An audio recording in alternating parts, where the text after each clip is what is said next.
कभी ये सोचा है कि कुछ कहानियाँ इतना ज़्यादा क्यों डराती हैं? मतलब खासकर वो वाली जो हमारे फ़ोन या कंप्यूटर स्क्रीन से निकलकर सीधे दिमाग में घर कर जाती हैं। तो आज हम इन्हीं डिजिटल डरावनी कहानियों की चीर-फाड़ करेंगे और उस डर के बिल्कुल दिल तक पहुंचने की कोशिश करेंगे। चार्ली चार्ली, क्या तुम यहाँ हो? ये सिर्फ एक सवाल नहीं है जो किसी खेल में पूछा जाता है। नहीं, ये असल में एक दरवाज़ा है जो डिजिटल खौफ की एक ऐसी दुनिया में खुलता है जिससे हम आज समझने वाले हैं। तो चलिए इन कहानियों की इस मशीन को खोल कर देखते हैं, समझते हैं कि इसकी वो कौन से पुर्जे हैं, कौन सी तकनीकें हैं जो मिलकर हमारे रोंगटे खड़े कर देती हैं। देखिए, चाहे वो एक भुतहा बस की कहानी हो या कोई ऑनलाइन गेम या फिर एक शापित हवेली का वायरल वीडियो, कहानियां तो बदलती रहती हैं, लेकिन डर की जो बनावट है ना, उसका जो डीएनए है वो लगभग हमेशा एक जैसा ही रहता है। चलिए इसी को समझते हैं। तो सवाल ये है कि एक परफेक्ट असरदार डरावनी कहानी का नुस्खा क्या है? इसका जवाब कुछ बहुत ही बुनियादी चीज़ों में छिपा है। वो चीज़ें जो हर कहानीकार जाने या अनजाने में इस्तेमाल करता ही है। तो ये 4 मुख्य तत्व हैं जिन पर हम गौर करेंगे। पहला, एक ऐसा किरदार जो बिल्कुल अकेला और खतरे की चपेट में है। दूसरा, वो डर जो किसी अनदेखी अनजानी ताकत से पैदा होता है। तीसरा, कि हर खौफ के अपने कुछ नियम होते हैं जो उसे और असली बना देते हैं। और आखिर में एक ऐसा श्राप जो कहानी खत्म होने के बाद भी पीछा नहीं छोड़ता। हर अच्छी डरावनी कहानी की शुरुआत होती है एक ऐसे किरदार से जो अकेला है, बिल्कुल असुरक्षित। यही अकेलापन उसे एक आसान शिकार बनाता है, क्योंकि सोचिए, जब मदद के लिए आसपास कोई न हो तो डर कई गुना बढ़ जाता है। मिसाल के तौर पर एक कहानी में तूफानी रात में खाली बस में सफ़र कर रहा तुषार है, या दूसरी कहानी में वो रीना है जो दोस्तों से लगी शर्त जीतने के लिए एक भुतहा हवेली में अकेली चली जाती है। ये वो किरदार हैं जिनके साथ हम सब कहीं ना कहीं जुड़ जाते हैं, और उनका यही अकेलापन उन्हें अलौकिक शक्तियों का पहला निशाना बनाता है। अब आते हैं डर के सबसे शक्तिशाली हथियार पर, अनजाने का खौफ।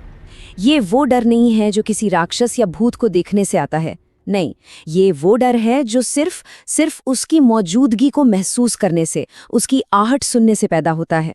भैरवपुर की कहानी का ये शब्द आहट इसका सबसे बेहतरीन उदाहरण है। ये बताता है कि कभी-कभी किसी के कदमों की एक हल्की सी आवाज किसी भी खौफनाक चेहरे से ज्यादा डरा सकती है। हमारा दिमाग जो है ना, वो खाली जगहों को खुद ही डर से भर देता है। ये कहानियां इस डर को अलग अलग तरीकों से दिखाती हैं, जैसे चार्ली चार्ली गेम में अपने आप हिलती पेंसिल, या तुषार की बस में अचानक दिखने और गायब होने वाले लोग, या फिर रीना की हवेली में दीवार पर बनने वाली एक दूसरी परछाई। ये सब एक ही चीज की निशानियां हैं कि उस जगह कोई और भी है। बस की कहानी में उस बूढ़े आदमी की ये लाइन, ये चेतावनी, ये बताती है कि ये कोई एक रात का डर नहीं है। नहीं, ये एक ऐसा आतंक है जो सालों से उस रास्ते पर राज कर रहा है, जिसका अपना एक इतिहास है। अच्छा, एक और मजेदार बात, हर अच्छी डरावनी कहानी के अपने नियम होते हैं। मतलब ये कोई बेतरतीब खौफ नहीं होता। ये नियम ही उस डर को एक ढांचा देते हैं, एक लॉजिक देते हैं, जो उसे और भी ज्यादा असली और खतरनाक बना देता है। जब हमें ये पता चलता है कि डर के पीछे कोई वजह है, कोई पैटर्न है, तो वो डर और भी गहरा हो जाता है, क्योंकि तब ये एहसास होता है कि ये कोई रैंडम घटना नहीं है, बल्कि एक सिस्टम है जिससे बचना मुश्किल है। जैसे भैरवपुर का खौफ, वो आज का नहीं है, वो 100 साल पुरानी एक दर्दनाक कहानी से जुड़ा है, जब एक औरत ललिता को धोखे से उसी के घर में जिंदा चुनवा गया था। उसका वही दर्द, उसका गुस्सा आज आहट बनकर जिंदा है। और फिर आता है नियम, खून से लिखी सिर्फ एक लाइन जो साफ कर देती है कि ये एक ऐसा खेल है जिसके नियम पहले से तय हैं, और इसे खेलने वाला हमेशा हारता है। इस श्राप से बचना नामुमकिन है। हर कहानी के नियम अलग अलग हैं। चार्ली चार्ली गेम में आत्मा को खुद न्योता देकर बुलाया जाता है। बस का खौफ एक खास समय और जगह से बंधा है, आधी रात और वो सुनसान रास्ता। और भैरवपुर का श्राप, वो तो सिर्फ आहट सुनने भर से शुरू हो जाता है और सुनने वाले पर एक निशान छोड़ जाता है।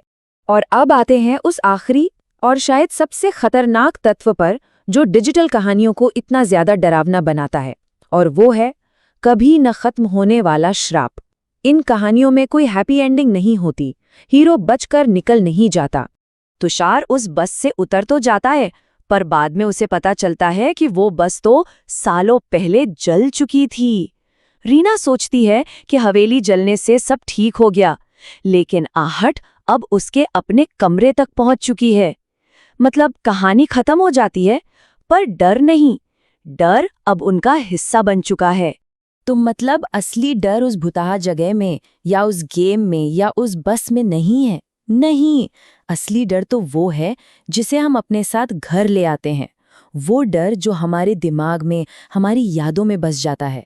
बस यही इन आधुनिक कहानियों का सार है। कहानी का वीडियो या टेक्स्ट तो खत्म हो जाता है, पर उसका असर, उसका डर, वो हमेशा के लिए हमारे साथ रह जाता है। तो अब सवाल ये नहीं है कि उन कहानियों में क्या है, सवाल ये है कि जब रात को कोई अपनी स्क्रीन बंद करता है तो कौन सी अनदेखी मौजूदगी उसके साथ कमरे में रह जाती है।